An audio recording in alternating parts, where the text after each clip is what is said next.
Hi, I'm Corey Nathan, and this is Talking Politics and Religion Without Killing Each Other. Your home for engaging conversations about the topics that matter most in our culture. If you love nuance, if you want to better understand different points of view, if you're tired of the screamers taking all the oxygen out of the room, if you'll enjoy edifying, provocative, and fun conversations among high-profile public figures and regular folks like me, you love talking politics and religion without killing each other. Thanks for spending some time with us. Enjoy today's show. Welcome, welcome, welcome. We are talking politics and religion without killing each other. So glad to have a place to talk politics and culture and important stuff without a bunch of screamers, except for me. I scream sometimes. And that way we can get to some nuance, do some deep dives, and we don't mind having some fun either. And as always, if you like the show, tell a friend. Listeners recommending our program to their friends and family who might like it is the number one way word gets out about what we're doing here. I am your host, Corey Nathan, going solo today, and I am so grateful to introduce today's guest for one reason, because I've been really wanting to talk more about the younger generations in our country, Gen Y, Gen Z, as well as youth leaders who work with them. Jeff Harding is the area coordinator of National Network of Youth Ministries, which means he's a leader of leaders. He's also a youth minister at Trinity Fellowship Church and the founder and host of the Youth Ministry Maverick Podcast.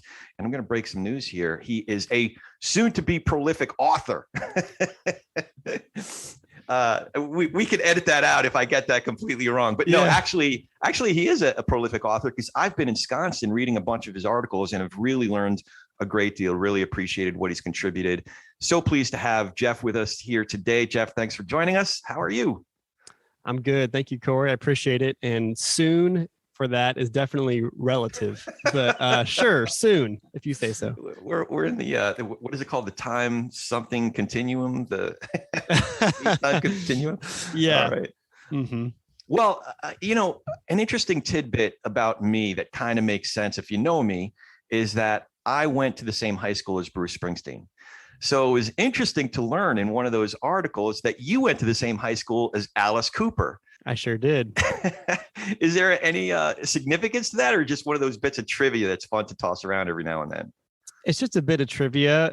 You have to understand that my high school is tiny. My entire high school is not even the size of an average graduating class in Texas, so very, very small. In fact, I met someone when I started here on staff at Trinity who not only went to Arizona State, where I did undergrad, but also went to my high school and lived on my block. Oh, wow. And our church is under 200 people. And so to come to the Dallas area and find someone who grew up like 5 or 6 houses down from me and went to I'm like, really? That's crazy. So you just never know where you're going to end up. But yeah, Alice or Vince or Vincent is his real name. But yeah, he grew up in the Phoenix area and he still has a restaurant there, Cooperstown. And he's still a big deal in Arizona for sure. That's pretty cool. The other Arizona connection, and I don't know if this is a stretch, I was trying to make the connection there, but Youth Ministry Maverick, does that have something to do with your Arizona, the Maverick part? Does that have something to do with your Arizona connection? It does. So aside from the Dallas Mavericks, which my wife is a diehard fan of, John McCain actually went to my home church during the presidential campaign of 2008. Oh, wow. And as many people knew him to be a Maverick. Yeah. And so when I thought about my approach toward ministry and the philosophy I take toward developing leaders, I thought about the unconventional approach, outside the box approach, mainly because there is so much good content out there for youth ministry. And so, when a friend of mine said, why don't you do a podcast? And I thought, not only thought, but I told her, what would I add? There's more than 30 mainstream youth ministry podcasts who are killing it, who are doing a great job, lots of things. I feel like I would just add to noise. And so when I thought about my approach, I don't think it's original necessarily, but it's a little unconventional, outside the box. And so merging of those two ideas with John McCain, the Dallas Mavericks, Youth Ministry Maverick. And you wouldn't believe how long I combed through hundreds of mostly defunct podcasts to make sure that was an original name. And it is. So the Maverick part of it, what is, for lack of a better word, what's particularly mavericky about the way that you're doing youth ministry or about the podcast? Sure. Yeah. So, not every episode is some groundbreaking topic. It's not all turn things on their head.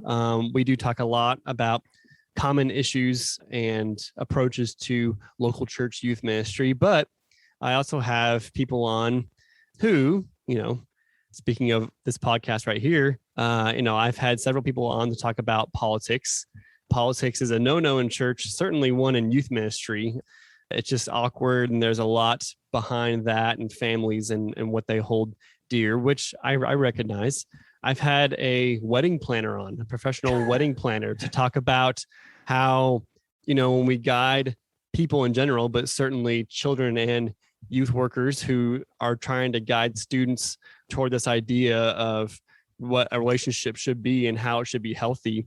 She talked about the awkward, never talked about weird in-between season of being engaged and then moving to the wedding, and how that couple interacts during that time, and how it can actually be a very lonely time, and how we need to reorchestrate how we perceive relationships all the way through, whether it's single, whether it's married, whether it's an anticipation of being married, and that kind of thing. So there's a number of other people I've had on to talk about topics that you don't hear in a usual Sunday school setting or even just a local church youth ministry setting, but nevertheless, important topics to think about either as a leader for yourself or certainly to model and pass on to your students. And a lot of that is wrapped around my philosophy of doing a podcast, of doing ministry. Like I said, it's not original, but it's really focusing on teaching students how to think, not just what to think. Yeah. And I think that is one of the many reasons why whatever study you look at, 60, 70, 80+% of kids after high school at some point walk away from their faith. And discipleship is the big umbrella for that. But a big reason is just giving them the right answers, and they're just right because they have the right answers, but not teaching them to own their faith, think about why they believe what they believe, lean into doubt, continue to ask questions, learn to ask better questions. And so that's what my guests help me do. I have so many questions now. So you brought up politics, and since we're politics and religion, you've been working in youth ministry for over 15 years, almost 20 actually. So it makes sense that you went to seminary, Dallas Theological. Mm-hmm. Yeah. But some folks might not know that you did your undergrad at Arizona State in poli-sci and government. I did. Were you thinking of going in a different direction at some point, or was that part of the overarching plan? Yeah. So I actually changed majors 3 times in college, which I think is just under or right around the average. I've heard 4 or 5 times. But I started out in my first semester of college because I really didn't know the exact path I wanted for college, even though since the age of 16, I've known I've wanted to do what I'm doing now. But I didn't want to get an undergrad in the ministry per se, because I didn't know the timeline of how long it would be until I had that job, if and when I would go to seminary, what that would look like. So I wanted an undergrad originally in something that, hey, it's a practical skill, it's a good field where I can get my feet wet and do things. And because I just didn't know exactly what that was yet, my first semester of college was business management. And after realizing how much I really despised math, I quickly got out of that. And from that point on, all the way up until the end of my junior year of college, I was a secondary ed major. And I figured, what better training for youth ministry than secondary education? And 2 subjects I really thrived in and enjoyed in high school were English and social studies or government, things like that, history. I thought about being a history major. My mom is a history major. But at the time, I'm like, names and dates, that's kind of boring. And I really liked the function of government and the role and all that. Spoiler, if I could go back now, I would be a history major in a heartbeat, because I feel like that would actually serve me better now based on just discussions I'm having and things like that. But the role of government is very important. It's the practical working out of how to help people flourish. And, I was really enjoying the historical parts of it, but also the function of it. And so after my third literature survey course. I'm like, I can't do this English thing. So I switched to secondary ed, poli-sci. Okay. And I was doing that for a good year and a half. And then at the end of my junior year, I finally got into the education program at ASU. There was this big mix up and a big change, and some prereqs have changed. Our structure, the program have changed. And my advisor told me, you're going to have to add a minimum of 2 more years to your undergrad to do all these things. And I thought, I don't need that degree for that field that much. I feel like I can do things I need to do without that. And so I just dropped the education part and stuck with political science. So I graduated in May of 2008 with a poli-sci degree, took a year off, paid off some debt, and then moved out here to Dallas in 2009 to start at DTS. And did you put yourself through seminary? Was that when you were working at the credit union? For a guy who doesn't like math, you worked almost 4 years at a credit union. I did, but the hardest math was plus and minus, and as a keypad and calculators doing things. That the highest level of math I ever did in high school was pre-cal, and that was a headache for me. And so, higher level math, can't do it. So I'm interested, actually, working as a teller at a credit union, especially while you were in seminary, how did the work at the credit union shape your theological convictions? And, does it affect how you run youth ministry now? And oh man. Well, certainly from the customer service aspect, lots of stories I could share there. But no, actually, my time at the credit union ran right up against when I moved here to Dallas. And so I did that all through college. And when I got here, I did look into getting a job at a credit union because I was able to work out the shifts when I was back in Phoenix, where I was a full-time student at ASU in Tempe. And then I was working at least 30 or so hours a week, 24 to 30 hours a week, depending on the week, up in the Northwest Valley. So my senior year of high school, I put over 500 miles a week on my car. Yeah. I had a Civic, so it's no big deal.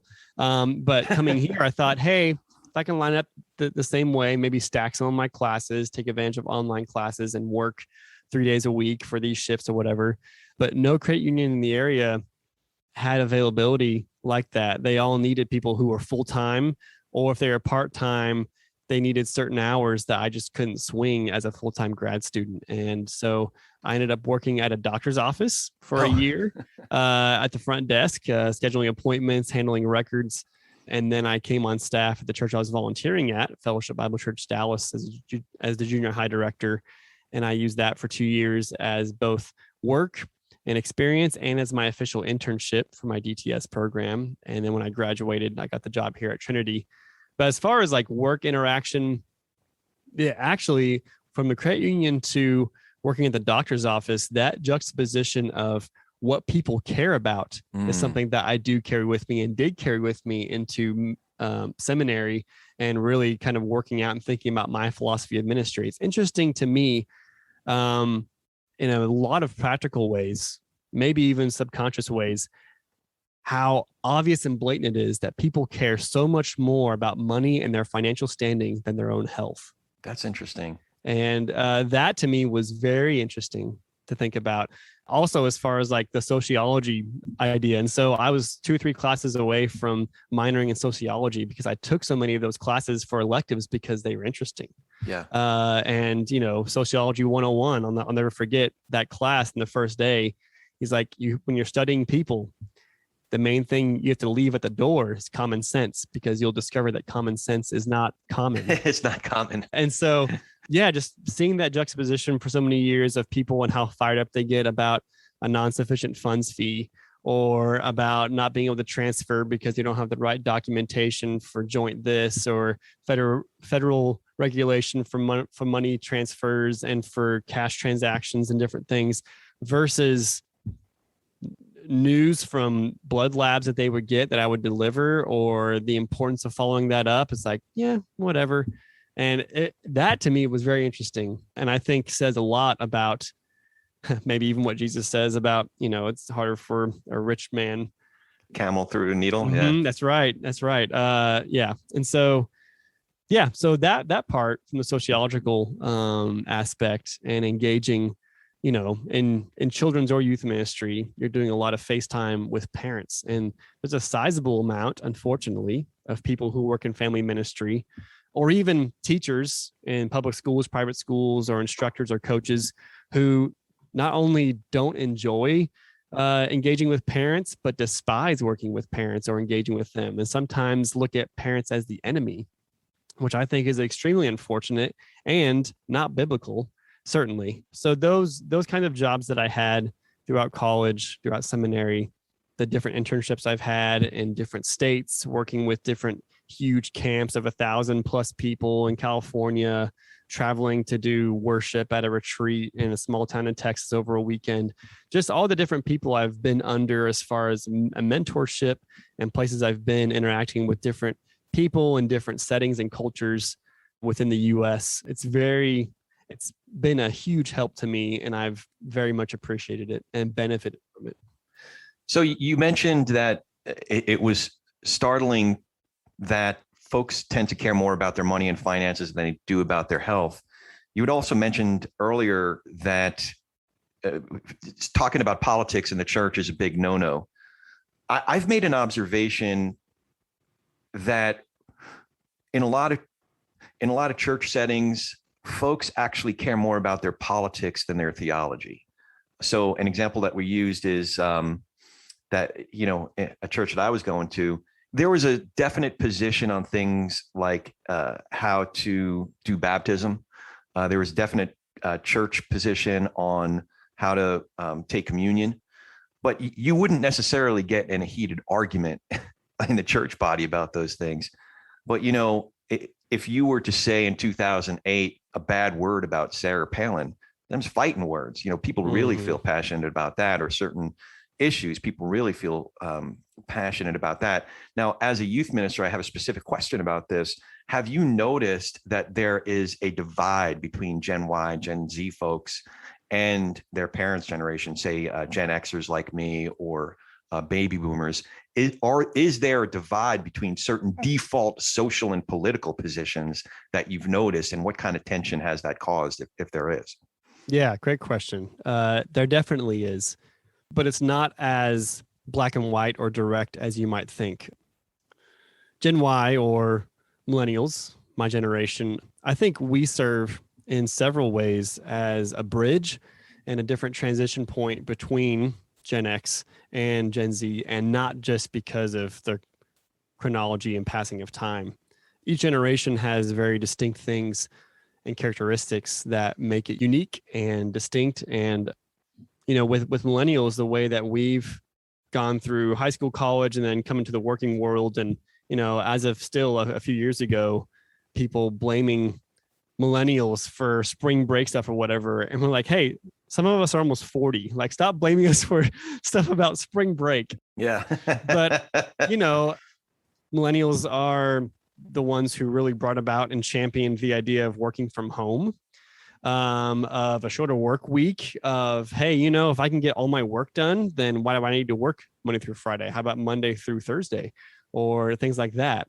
Really being the generation at the right place and right time, because based on how old you were, sometime in late elementary to early high school, having America Online and having the idea of the internet come about, and it to be more than just something to post game scores or to post, just big headline news. We're the generation that really took that and took it to a next level and really helped integrate that into the workplace, into the marketplace, into how people interact with and get their news and get their information. And, if you've watched I forget what the name of it is, the documentary on Netflix about the internet, and it interviews a lot of people, the social something. The social dilemma or something like that? Social dilemma. That's it. A lot of the developers of that, there's Gen X and some millennial people who developed all those algorithms and different programs. And at the end of the documentary, they're like, we opened Pandora's box and we're sorry. And, there's a lot of different things that can be said about technology as well. But the main point of that is how millennials have taken technology and kind of integrated it and made it mainstream, made it necessary in a lot of different fields. Gen Z, as a result, have only known technology. They've only known it. And Gen Z is the biggest generation in history. It's the way you put it was biggest generation ever with the shortest attention span ever. That's right. What can go wrong with that? And a lot of that has to do with technology. Yeah. And, there are lots of posts and podcasts at other places that just demonize technology. And I'm not here to do that. And you can't reverse the tide. I heard a report that Hurricane Ida actually reversed the flow of the Mississippi River. And as much as we might push against technology, it's only flowing in one direction. Just like television, just like any kind of other media, it's only flowing in one direction, and it can be capitalized for good things, and it has. Look at examples of GoFundMe. Look at examples of communication with loved ones and soldiers overseas. Look at all these different examples of people who can find churches or find ministries or find people to help them that if they didn't have the internet or have access to that, they wouldn't have had. There's a lot of good things about that. But because of how technology has really inundated our world, and specifically and primarily Gen Z, it's really affected a lot of things. I mean, it's literally biologically affected their brains and gray matter, socially.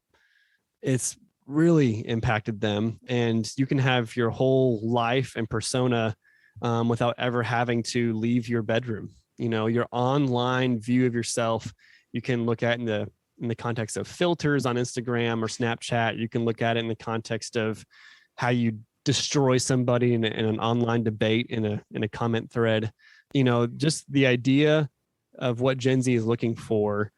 Ironically, in all of that, study after study shows that they value authenticity a lot more than other generations do. They really want to know who you are and why you believe what you believe and why you consider it to be important. They're not the generation to sit back and listen to a teacher say, I'm the teacher, so you can't question me. Just listen to what I'm saying. They want to kind of push back like, well, no, actually, I don't believe that. And I read this, and they're not afraid to ask that question. Barna is a great group, and I have both volumes of their Gen Z studies, and 91% of Gen Z have no problems and no hesitation questioning somebody on what they said or their beliefs. 91%. Oh, that's interesting. And they don't mind pushing back because they want to see what's underneath the facade. They want to see who's behind the big green curtain. They want to be able to see why people do what they do. And if they're doing something that either they don't agree with, which is a whole nother issue, or because they find that they're actually faking something or whatever else, they want to expose that. And there are some good reasons to do that, but also that can become a selfish tirade that leads into extreme reactions to things. And when you find extreme reactions in culture, you'll find an equally extreme reaction in a different way. And I think it's a law of physics. A lot of physics. Physics was my favorite science. I can get behind the practical formulas of momentum and moving and that kind of thing. But I think that's very, very broad and the other variables for sure. But I think a lot of that mindset and perspective is what has led to our polarized society now. And a huge push of momentum is from older generations and how stuff's been boiling over about anger or bitterness based in partisanship, based on linking up and not being able to separate theology and political ideology. When you mentioned seeing a divide and how people care more about politics than their theology in the church, I would say yes. And a big reason for that is because they look at those as interchangeable and synonymous, which is, in some ways I can see why what you believe and looking at scripture and seeing how it should influence your politics and the way that you interact with others in the world, no doubt. But what can happen is that things become golden cows. I was just thinking that it becomes an idolatry of sorts. Exactly. It becomes idolatry, and you end up dying on the wrong hill, and you end up dying on a lot of hills, and none of them resemble Calvary. Yeah. None of them resemble the main thing. That's an interesting way to put it. Wow. Yeah. And so you have this generation now that's starting to move up. And this year, I believe, depending on if a youth program starts as sixth grade or whatever else, we have Generation Alpha coming up now. And the earliest studies have shown, it doesn't make sense to me. I need to read more about it. Early studies have shown actually that Generation Alpha has a longer attention span than Gen Z. And that to me is very perplexing. That doesn't make sense. And I'm wondering, because they're even more inundated with technology. Right. And maybe it's millennial parents, maybe it's Gen Z people kind of realizing, oh man, and kind of trying to look at videos and look at the effects of screen time and things like that. You know, it's interesting how over the last several years here in our youth group, whenever we talk about technology or social interaction online, if we ask a question, hey, put yourself as a parent in 15 years or 20 years, and your child really wants a cell phone or social media, what would you say to them? And across the board, guys, girls, nope, wouldn't give it to them. Wow. And they're the ones buried in their phones. Yeah. They're the ones who really 80+% of their generation gets anxiety if they don't have their phone somewhere within reach, you know, and they're the ones who are saying, yeah, no, we recognize that it's bad. We're in it and it's in our lives, but we recognize it's not good. Yeah. And so, you know, that kind of perspective and how they carry themselves, I think speaks also to, even though they're inundated with certain things, they still value what really matters. And for Gen Z specifically, that's authenticity. Yeah. That's being able to back up what you say and why you say it. Yeah. So the generational divide, I think, it does have an influence on the divides that we see in church. And I would agree about the political and theological divide. But the biggest thing, especially in the evangelical space, is the melding and inseparableness of your political ideology and your theology. They're the same thing, and they can't exist on their own. And that, to me, causes a lot of problems. Yeah, I have a working theory about that, or it's really an observation that is largely because a lot of folks, without realizing it, start with their political and social preferences and back their theology into it. Yes. As opposed to going the other way around. If we're believers and we believe in the authority of Scripture, we start with Scripture. And sometimes it says stuff that we're not comfortable with. We have other positions that we had socially or politically. We're like, ooh, how do I reckon that now? You know, and that should happen. That should, you know, Scripture should be conviction. The Word of God should be convicting. But, you know, you brought up a couple of things. I want to ask you about a piece that you published in late 2019. Your reflections on that year seem to be prescient about what was to come in 2020. Something you said, you've already touched upon this. You said, there are important hills to die on. However, you shouldn't die on every hill or even most hills. Are you teaching your students to listen and love on middle ground, or to throw rocks from deeply divided sides? Better yet, are you modeling it for them?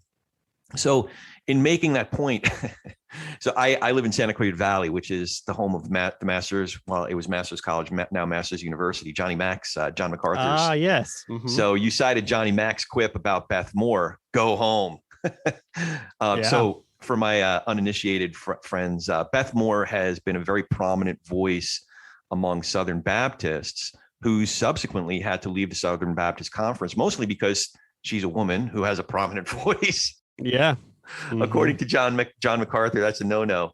So I'm actually curious, what kind of response you got to that exhortation when you published that piece, not just from other leaders, but from among the students you lead? Yeah, great question. To be honest, I don't really receive a lot of direct feedback about anything I publish. Just a bunch of grumbling. Yeah, that guy.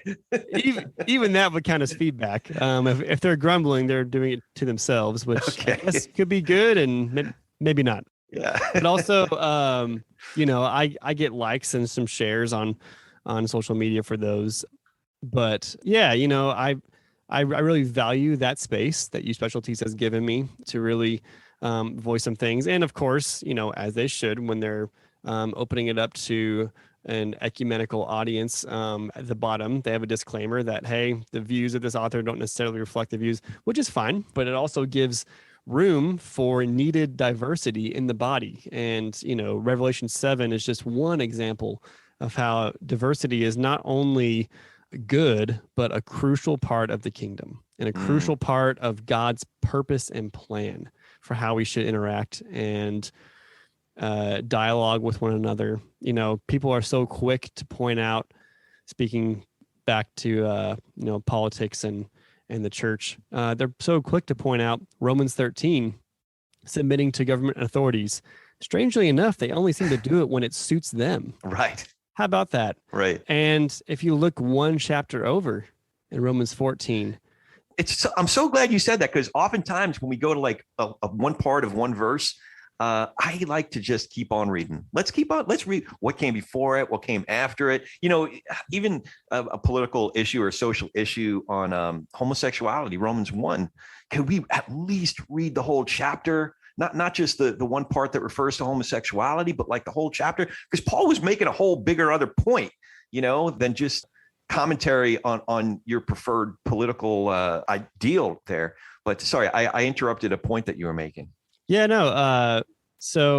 In Romans 14, and looking at how, paraphrasing, of course, and modernizing, the church should be the place where we can have diverse opinions and perspectives and show true unity. The church should be the place for that. And we can't look to, as weird as a disconnect as it is, and I realize it's from a place of privilege that I can say, or anyone can say, that the government should not be the big functionary body that should be the one to save us and change everything around us. Because in many practical matters, of course, it is based on just how the human society has been developed and raised and what we have. But, whether it's social issues, whether it's personal strife and division, whether it's opportunities to help one another and stand up in the midst of a worldwide pandemic, the church should be taking the lead in so many ways and so many things. And yes, there are examples of that worldwide. But what's easy to point out, and some might think it's just because we have a critical spirit and it's easier to destroy than to build up, which that's true, but also because there are lots of gaping open wounds. Yeah. American evangelicalism and the Western church especially has, as Mike Myers would say, put the wrong emphasis, on the wrong syllable. There are things that we have made important and prominent that, even if they are important and prominent, they do not deserve the prominence we have given them. And when that becomes the main cultural message and picture of what the church means, it's easy to see why people have no interest in it. Yeah. It's easy to see why it's simply viewed as something to gain power. And power is at the root of every human issue. I'm concerned, not just the root sin nature of selfishness and everything, but really power is the big struggle and the big catalyst for just about everything we see wrong in the public sphere. You can look at negligence, you can look at all kinds of abuse that's happening. There's just so much that's wrong with that. And as one of my favorite authors and professors, Dr. Darrell Bach, who I've had on the you had him on the election day. I did, yeah. I love that. What is it called? The three what do you call it? It's like a harmony. You know what I'm talking about? His three. Oh yeah. Talking to an individual, talking to triphonic. Yeah. Triphonic. That's it. Yeah. That triphonic, which is a musical term, which is great. I'm a percussionist. That idea of there are certain tiers of issues to think about and certain ways we should think about how we engage with others. Speaking of the book that he wrote that dropped around then called Cultural Intelligence. And it's actually a really great way to consider how we engage with others. There was actually a couple different concepts in there. Since you brought it up, I do want to bring this up. Yeah. So it's not just talking about on an individual basis. it's beyond that. The other two layers are talking within the context of our community, and then talking even more broad scale, talking within the context of our culture. And then when it comes to culture, there's a difference between talking about culture and engaging in culture. Yes. I thought that what's his first name? Daryl Bach. Mm-hmm. I thought he had some incredible insights, and it was really equipping, because if you look at his Twitter and social media, you might think that we've lost the ability to talk to each other and engage in a productive way with each other. And it's one thing if we're hanging out with people that agree with us on most things, but hang out with folks that you don't agree on all issues. So I just found Daryl Bach, and the name of his book was Cultural Intelligence. Cultural Intelligence. Great conversation, by the way, on your podcast. So yeah, thank you. Yeah, I'm honored to have people like him to share that space with. And so what he brings up when it comes to scripture and that issue of power that I was talking about, he looks at and focuses on Ephesians 5. And Ephesians 5 says a lot about the idea of power and submission and all that. And the main analogy and example it gives is marriage, a husband and wife. And, that's one of several passages that brings up the idea of submission, and based on your position as either a complementarian or an egalitarian, as far as holding women in authority and power in ministry or in general. People look at that and look at the idea of headship, look at the idea of submission and how the wife is spoken of in relation to the husband and vice versa. But an exercise that I've heard him do several times and I'm grateful for, especially with such an important passage of that, is he reads through it a little bit, and then he asks everyone to go through that passage and circle all the words that have to do with power, that represent power, and then underline the words that have to do with or that highlight service and humility. What you're going to find in that passage is almost entirely the idea of service and humility. And that's how Jesus modeled it. That's how we are to model it, in the idea of going out of our way to lift up, encourage, sacrifice ourselves for the needs of others. That's how Christians should hold and wield, quote unquote, power. Yeah. And we have seen the opposite of that in a lot of different spheres here in Western Christianity, whether that's, someone like Jerry Falwell Jr., whether that's someone like Ravi Zacharias, whether that's, it's just a lot of very unfortunate realities of power getting the best of us and having people protect that power because of results and because of, quote unquote, all of the help and good that it's doing.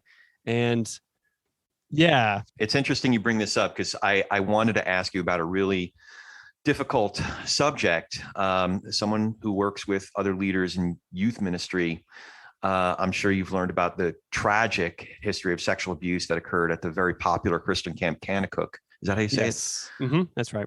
So for those who don't know, over the course of many years, there were just, it's an extreme and abominable example of just harmful criminal behavior. Yes. But one of the things you sort of broached this, one of the things that arguably made it worse was the camp's way of dealing with it. There were any number of actions that they took that hid what was going on and kept victims silent. And not that, not that you or any of your colleagues are guilty of such atrocities, so I wouldn't have you answer for that. But there is a tendency on the part of many ministries to deal with lesser sins, lesser breaches in such a way that we justify it by saying, that the ministry is doing so much good, or we have to assure the survival of the ministry, something along those lines. Have you dealt with not necessarily sexual abuse, but other forms of unhealthy, or we can say sinful behavior, and how have you dealt with it? Yeah, great question. I personally, gratefully, have not had to deal with any of that as far as my own leaders, students, or families, as far as anything that grievous.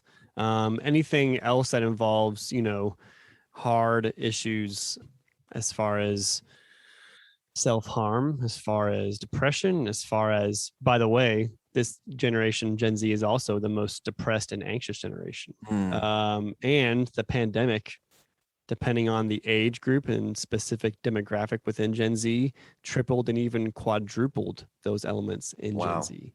And yeah, a lot of those things going back to what I mentioned as far as my philosophy of ministry, I engage those things in the family perspective. I don't engage it just with a student or just with a parent, unless it's certain things just with a parent, but really I engage it holistically with the family and tying in, certainly depending on what it is at a confidential level with other church leaders and our staff, because we really want to care for those that we're with. And we realize that there's a lot of different ways, that a lot of different methods and a lot of different perspectives and scenarios on what those can be. And Deuteronomy 6 and a litany of other passages, Old and New Testament, make it very clear that parents are the primary disciple makers of their students. And you take any Christian or secular study that you want, parents are the main influential figures in their child's life, period. It doesn't matter if they didn't even know their parents. That biological tie influences them, and people make light of, oh, you have daddy issues, or, oh, there's whatever else. There's a reason why we're created the way that we're created. And parents are the primary influencers, and scripture says disciple makers of the students. When I bring up our new families into the youth ministry, I have a meeting with those families and with the students. And while I'm giving them like a journal or some packet of information about here's what to expect over the next 6 years or so, I make it clear to parents and I break it down hours wise. And I say, look, if your student is here every Sunday morning, every youth program, every mission trip, every retreat, every recreational event, the entire time, all 6 years, middle school and high school, hours wise, in about 6 years, it's about 5 months. So there's no way that I or our leaders can be the ones who comprehensively, spiritually develop and help mature your students. It's you. It's our main job to equip you to help do that well. And while they are with us, we do want to maximize and capitalize on that time. But if we don't help you do that at home and in the next season of life where they're still going to be with you and know you, even if they move away to school or whatever else, then we're not doing our job. And that, I think, is also another huge reason why the numbers for kids walking away from their faith after high school is so large, is because the idea of streamlined discipleship, the idea of really emphasizing and championing parents as the influence, and as the church should be helping the parents primarily with resourcing and equipping them, even more than putting thought into pulling off the perfect sermon or the perfect game or the perfect youth program. That's a big reason why I think the stats show what they are. Yeah. You touched on this already, but I want to dig a little bit deeper. You made a point in your 2020 review that was startling. You said, we can't believe the lie that bringing up mental health will make it worse. Mm-hmm. So again, I live in Johnny Mac country where they believe psychology is a bunch of, bunk. Mm-hmm. So while this isn't entirely surprising, it is startling that even mental health is part of this illusion of a culture war. Has this really been something that you've been coming up against? And how do you confront such a notion? Yeah, it's a great question. And I have dealt with it personally, and certainly with students and families that I've engaged with, not only here at Trinity, and not even just students and families, but, just people in the church, staff, whoever else, but also, as I look back at my time doing internships, different churches, different workplaces, I realize how sad it is that certainly within the church, and more especially within the church culture, but even the culture at large for such a long time had such a stigma against mental health and all the pain that it's caused, all the fallout and tragedy that's resulted from that. We are very complex beings. And I tell my students all the time, emotions are not a result of the fall. We were created with emotions to feel as God feels because they are important. And we see characteristics of God as far as his jealousy, as far as his love, like as far as anger, as far as joy, like there are there are reasons why we are created the way that we are. What comes to mind too is the greatest commandment: love the Lord your God with all your heart, soul, mind, and strength. Absolutely. Absolutely. And you have to hold all those together. And so when there are brain chemistry issues, when there's external stimuli that affects how we're biologically, mentally, emotionally, physically put together, and how we view things, how we view ourselves, is all death, sickness, whatever, theologically speaking, a result of the fall? Sure. But some of the components based on how we were created are not part of the fall. They've simply been corrupted. And that's down to the smallest blood vessel. That's all the way up to the largest planetary body in the cosmos. Like there's everything. Scripture says creation itself is broken and fallen and will be restored and made new again.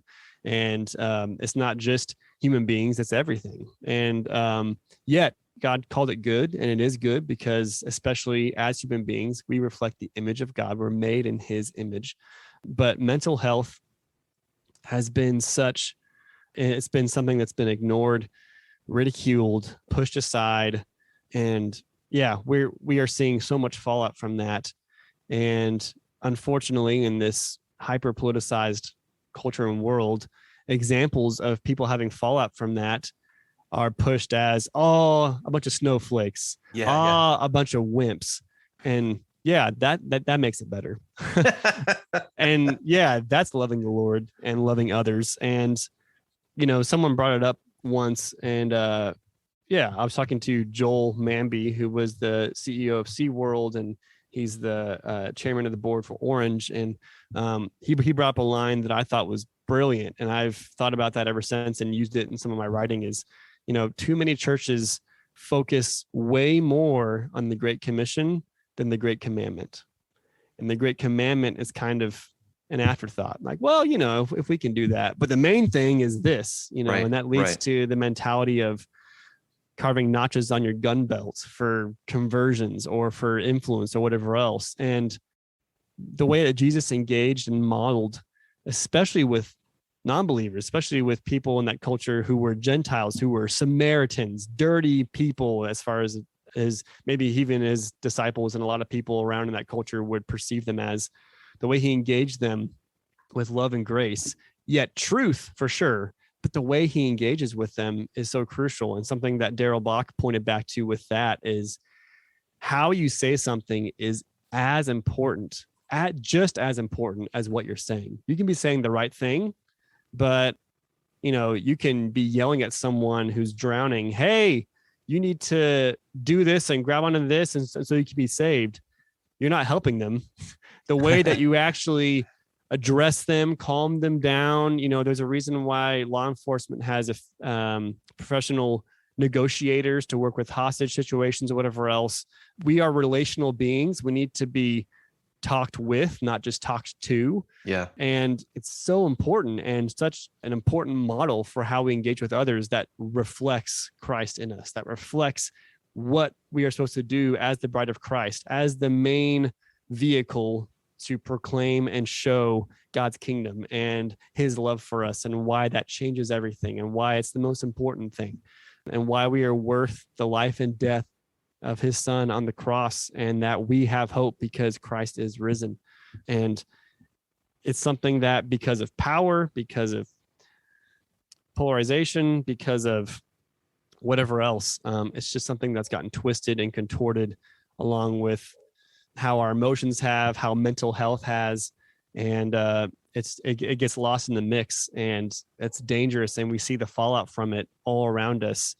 And we're doing a better job. I feel like the church overall, and culture for sure, has responded and is doing a much better job and is trending in the right direction regarding the importance of mental health. But it's still something, as you mentioned, in different evangelical circles or whatever circle you want to label and name, it's still this, at best, something that people only need if they're on the brink of this. And it's just like the ultimate backup plan, ranging all the way to it's evil, it's baloney, it's witchcraft, it's whatever, Yeah. and that's a tragedy. Yeah.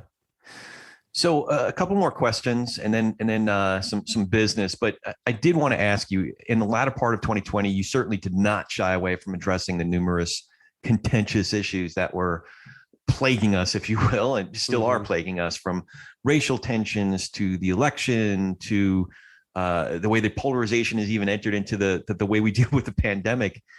Did you get any major pushback from parents on that, or other youth leaders? I didn't.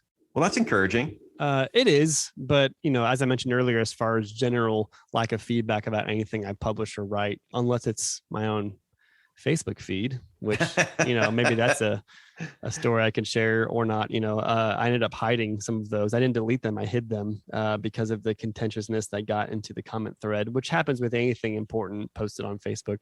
And I have a rule, by the way. I post it and try to pin it at the top of my feeds, like on the TPNR pod on Twitter.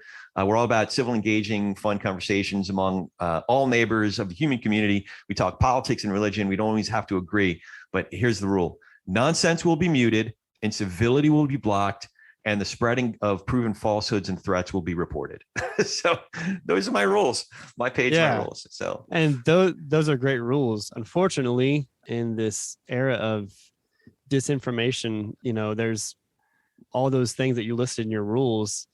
There's two sides to all that, and something you think is just an absolute proof and so obvious and evident, people will say, oh, what's really behind that is this, and you haven't read this and don't know this. And if we can find anything, we can argue about it. And that's something that is just another tragedy as well. But those, as clear cut as those rules in nature are and would seem to be, and you would hope would be, unfortunately, even in there, based on whatever a fact is in today's world, people will just find a way to argue about anything, and they do.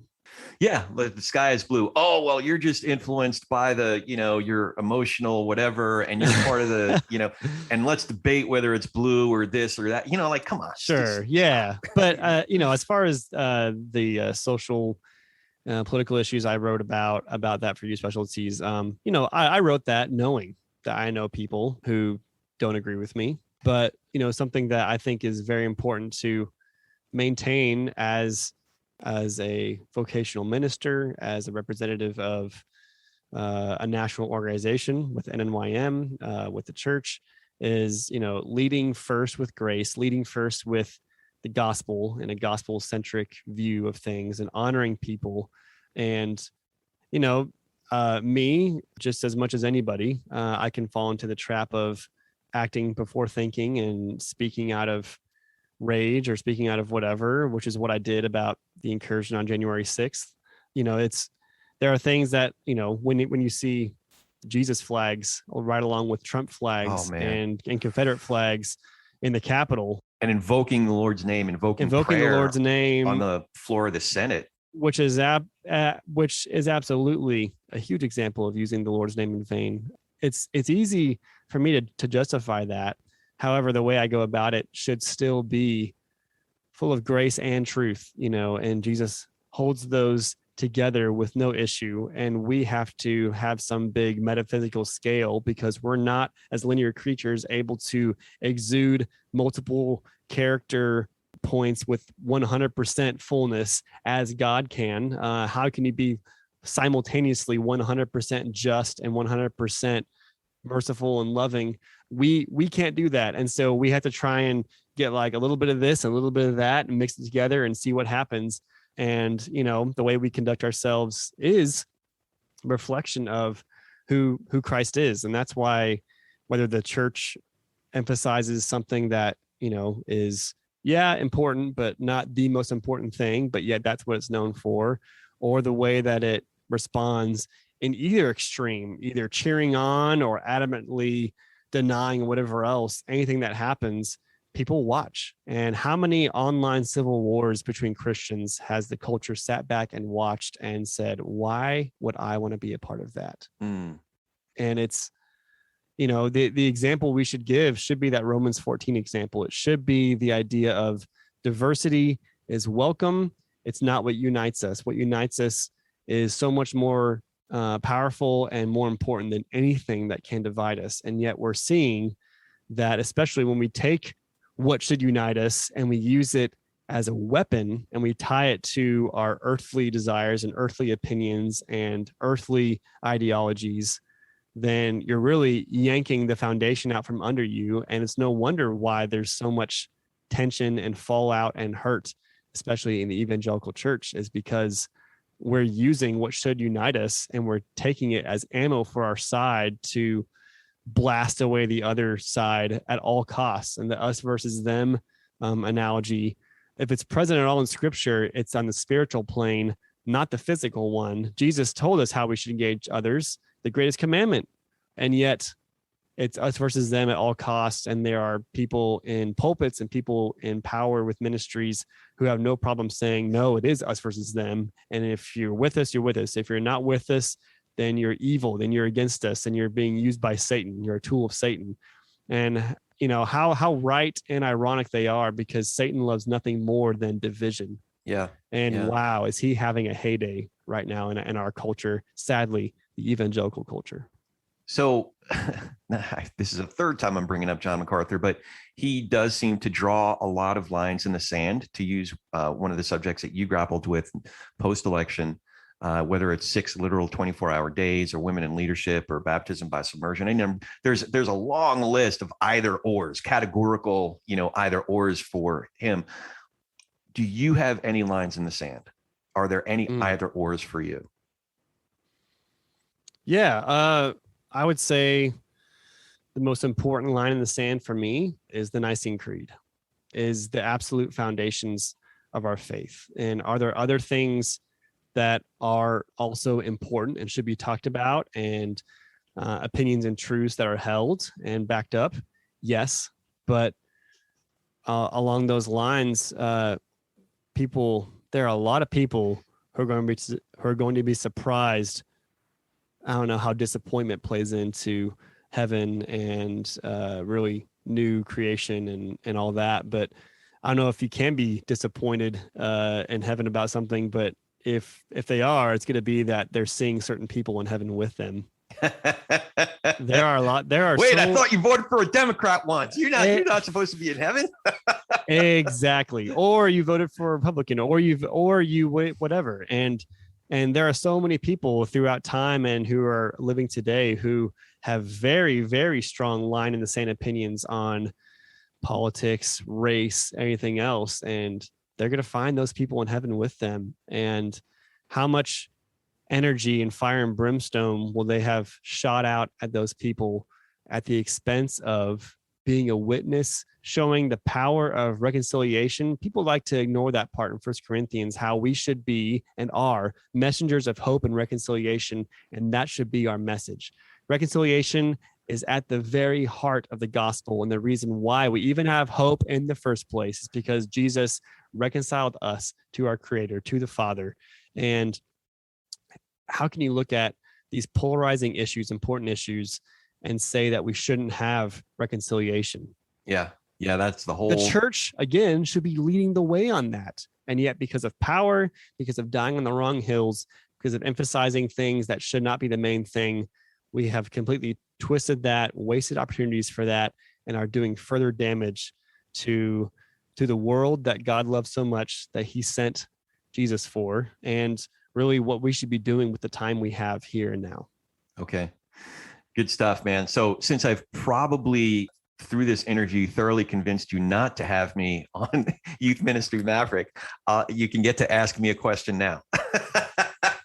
Well, first of all, I am going to have you on, okay. and I look forward to that. Yeah. So, this is something that we'll tease out in our interview on my podcast, but, Corey, you've talked to, I was honored and shocked that you would have someone like me on your podcast. You've had a lot of high profile people on your podcast, White House administrators, high level military personnel, ethics professors, and how have you benefited and how has your faith been strengthened based on everyone you've talked to and what you've talked about on this podcast? Wow, that's a great question. there's one conversation that comes to mind that has really helped me in very practical ways. And that conversation is the one that I had with Tommy Givens and Amy Laura Hall. It was a very, very difficult conversation to have because you mentioned Ravi Zacharias, who I'd considered a mentor, a personal friend for a long time. And one of my theological go-tos was John Howard Yoder, who Tommy engaged his work when he was doing his doctorate at Duke. So having really smart people of good faith and goodwill with different backgrounds, different points of view, different training, different vocational experience, be willing to have difficult conversations like that, help me work through different issues.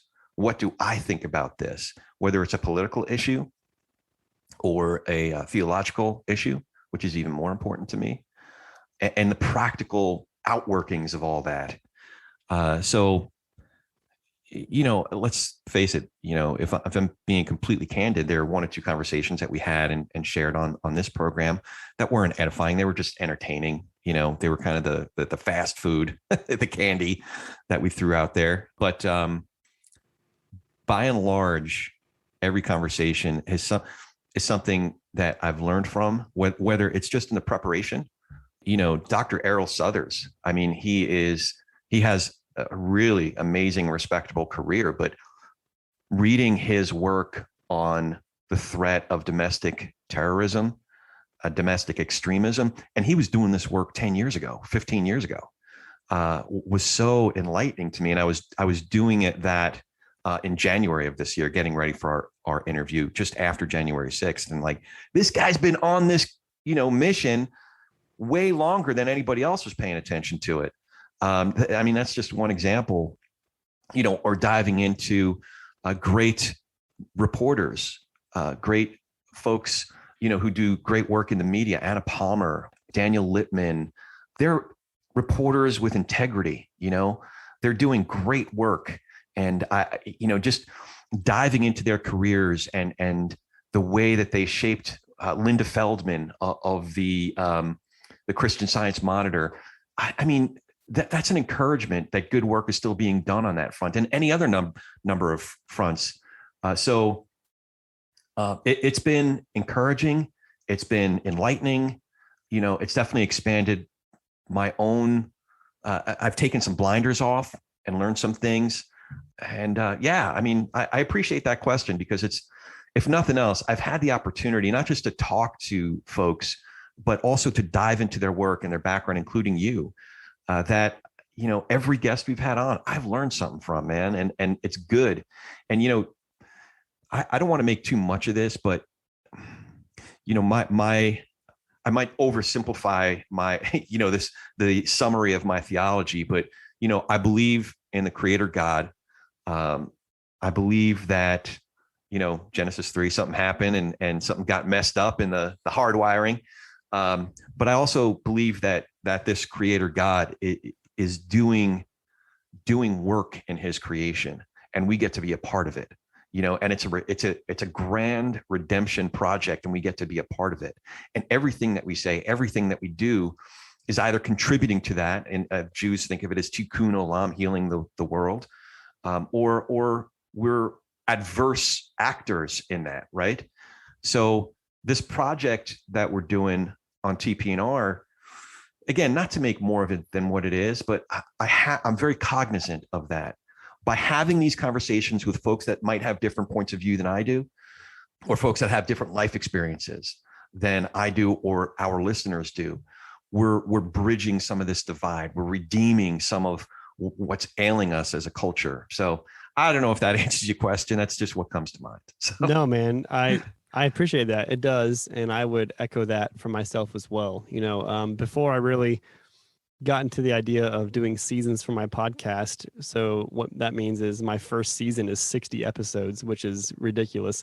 I really started out with the concept that I want to have a guest on every episode if I can, because I think a dialogue is so much more engaging than a monologue. And I know I don't want to listen to myself talk for who knows how long. And so, in 60 episodes, I had 53, 54 different guests on, and I learned something from all those. And it didn't matter if I had 5 people listening, I was benefiting from it. I enjoyed it. I think it's helped me in how I engage with people. I think it's influenced my teaching and preaching. I think it's influenced just my idea to really listen and hear what people are saying behind their words, if that makes sense. And I've enjoyed it so much. And I'm really glad that I started doing it, if nothing else, for how it's benefited me. And I hope benefited others, both, the people who download, but also in how I engage with others, hopefully in a better way because of the conversations I've had. So awesome. Okay. So before we wrap up, can you let us know how we can find you, Youth Ministry Maverick, online, and how can folks access all the great content that you're doing? Yeah, thank you, man. The easiest way to do that is to head to youthministrymaverick.com. You'll find all my social media links there. You'll find a link to all the articles that I've published, to my LinkedIn, to my YouTube channel, which if you search Youth Ministry Maverick on YouTube, it should be the first channel that pops up. You can subscribe to that. We're on every single podcast platform. You should be able to look us up and listen to us as well. We do video and audio format. And I have a list of organizations to help you in your own ministry on the website. I have a store if you want to help, buy some stuff. Yeah. Buy some stuff that's going to sit and collect dust so I can have, 50 cents more in my pocket to help the podcast. I appreciate that. But youthministrymaverick.com is the easiest way to find me. I'm at Youth Ministry Maverick on Facebook and Instagram, and at YMM_podcast on Twitter. Awesome. Jeff, this has been an absolute pleasure. I'm looking forward to hanging out with you again. Thanks for spending the time with us. Yeah, pleasure's all mine. Thanks again, Corey. All right. And as always, if you like the show, please hit that subscribe button, leave us a review and comments wherever you get your podcast. Most importantly, tell a friend about us. Now go talk some politics and religion with gentleness and respect, and have a great week. Thank you for joining us today. If you appreciate what you've heard here, please go to iTunes or anywhere you get your podcasts. Give us a 5-star rating and leave a review. That really helps move us up the chart so others can find out what we're up to here.